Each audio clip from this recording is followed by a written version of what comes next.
Hello guys, आज हम rent a girlfriend chapter 331 को एक्सप्लेन करने वाले हैं। लास्ट चैप्टर के एंड में कासुया ने डेट के लिए 50,000 के जूते खरीदे थे। अब वो सोचता है मुझे खुश होना चाहिए कि मैंने जूते खरीद लिए। सेल्स लेडी ने भी कहा था आउटफिट्स जूते के अकॉर्डिंग ही चुनने चाहिए। उसने अपनी सेविंग का बहुत मोटा पैसा खर्च कर दिया था, पर क्योंकि वो मिजुहारा के साथ रह रहा है तो उसके रेंट के पैसे सेव हो रहे थे, इसीलिए उसके पास अभी सेविंग्स बची थी। पर वो सारी सेविंग्स कपड़ों पे खर्च नहीं कर सकता था, नहीं तो मिजुहारा के नजर में नेगेटिव इंप्रेशन बन जाएगा। उसे ऐसा फील हो रहा था जैसे वो डायरेक्ट मुंह पे कह रही थी। उसे लुक्स के बजाय अपने अंदर की क्वालिटीज पे ध्यान देना चाहिए। वो सोचता है मुझे पता है इनर क्वालिटीज को इम्प्रूव करना सही होगा, पर एक वीक में ये पॉसिबल नहीं है, और वैसे भी मैं बचे हुए पैसों का करूंगा भी क्या। मेरा तो बस एक ही सपना है, मुझे मिजुहारा के साथ होना है। फिर उसके मन में मिजुहारा की गुस्सा करते हुए छवि आती है। वो ख्यालों से बाहर आकर अभी के ऑब्जेक्टिव पे फोकस करता है। उसके पास 10,000 रुपए बचे थे, पता नहीं वो डेट पे कैसे पे करेगा। वो क्रेडिट कार्ड लेने की सोचता है, पर ये भी प्रॉब्लम थी कि इतनी जल्दी क्रेडिट कार्ड बनेगा भी कि नहीं। वो गूगल करके चेक करता है और चैन की सांस लेता है, और फिर वो कपड़े खरीदने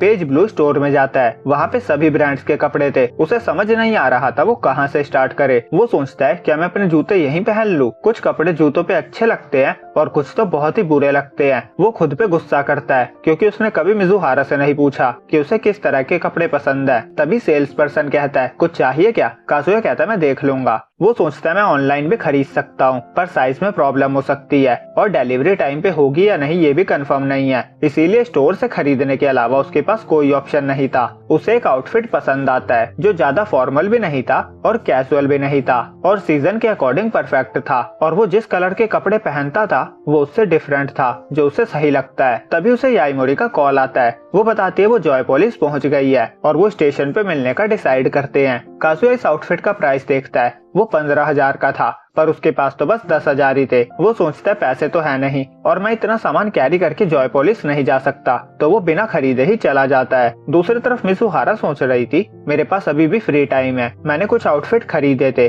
पर थीम पार्क के लिए वो सही नहीं होंगे। उसे एक स्टोर दिखता है और वो कपड़े खरीदने चली जाती है। वो सोचती है काजुया भी डेट के लिए कपड़े खरीदने ही आया होगा। ये तो ऑब्वियस है क्योंकि वो मुझसे प्यार करता है, पर चाहे वो किसी भी तरह के कपड़े पहन ले मेरी फीलिंग्स चेंज नहीं होगी। पर अगर ऐसा ही है तो मैं कपड़े खरीदने क्यों आई हूँ, क्योंकि मैं नहीं चाहती कि वो मुझे हेट करे, या मैं चाहती हूँ मैं उसे क्यूट दिखूं। मैं किस टाइप के कपड़े खरीदूं जो किसी और को पसंद आए या मुझे। उसे समझ नहीं आता लव क्या है, और फिर वो अपनी ओवर थिंकिंग से बाहर आती है। सेल्स लेडी कहती है ये बहुत अच्छा आउटफिट है, ट्राई करना है क्या। मिजुहारा ट्राई करती है पर वो उसे छोटी लगती है। सेल्स लेडी कहती है मैं दूसरी दिखाती हूँ। दूसरी तरफ काजुया स्टेशन पे याईमोरी से मिलता है। वो सोचता है मैं कपड़े नहीं खरीद पाया, पर मुझे इस जगह को अच्छे से देखना होगा, डेट की सारी प्रिपरेशन करनी होगी। दोनों जॉयपोलिस जाने लगते हैं। काजुया कहता है मेरा गोल है एक ऐसी डेट प्लान करना जो परफेक्ट हो और मिजुहारा से पूरे 100 पॉइंट्स मिले, और यहीं पे ये चैप्टर एंड होता है। मुझे पता है काफी लोगों को ये शिकायत है कि ये वीडियो कल क्यों नहीं आई, तो इसीलिए मैं बोलता हूँ हमेशा टेलीग्राम ज्वाइन कर लो। अगर मैं यूट्यूब पे कम्युनिटी पोस्ट में रीजन भी बताऊँ ना,